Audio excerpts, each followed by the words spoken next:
Jennifer Gilliam. I'm from Pine Grove, California. How are you feeling right now, Jennifer? It's a little shocking right now. I'm super excited. I feel really blessed to be in this position, and I don't know, it's shocking, really. Yeah, you were over here getting your horse ready as the last rider was showing, and then after that score was called, your fans out here were cheering very loudly. What happened in your head then? You know, Mandy, it came down to Mandy and Jose at the end, and you could never count those guys out. They're just such good showmen, $1 million riders. And so, I mean, to hear the score and know that you actually put one together, that was an amazing feeling. And I'm really happy with the support that came from California. I'm super excited to have them here. Well, tell me about your horse. Her name is Surprising 66. We bought her here as a yearling.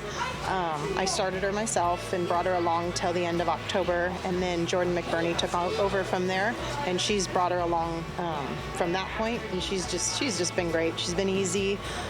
We gave her two days off after the prelims, and just to let her rest, because I knew she was going to have some, energy to go show, and she did. So. How long have you had her in train, or have you been riding her? Yeah, so we've been down here for 3 weeks. So I also drove in, and we stayed with Gunny Matheson. They were nice enough to let us stay there.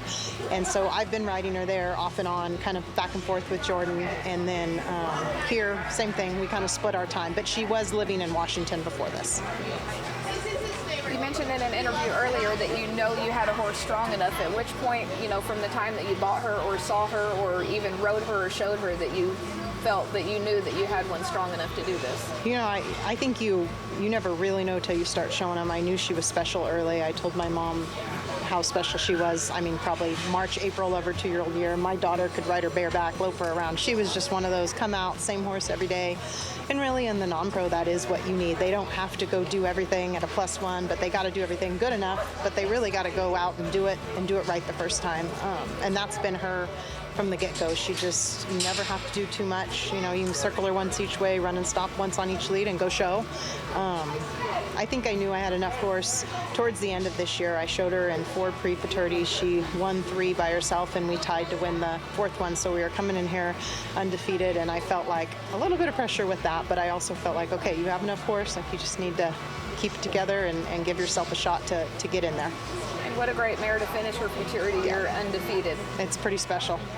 Yes, ma'am. What do you have planned next for her? We're going to hopefully try to get a couple embryos out of her and then show her next year. She's the only thing I got to show, so I'm glad it's her. Great. Did your trainer give you any special advice before you went in today? Yeah, she's been here a few times. She was reserve at the Derby here on her horse, and she just kind of said it's going to be really loud. Be ready for that.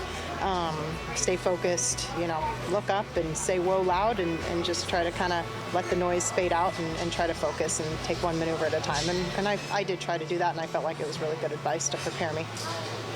Who do you want to thank for helping you get here today? Obviously, Jordan and Sean McBurney, my mom who bought the mare and didn't sell her.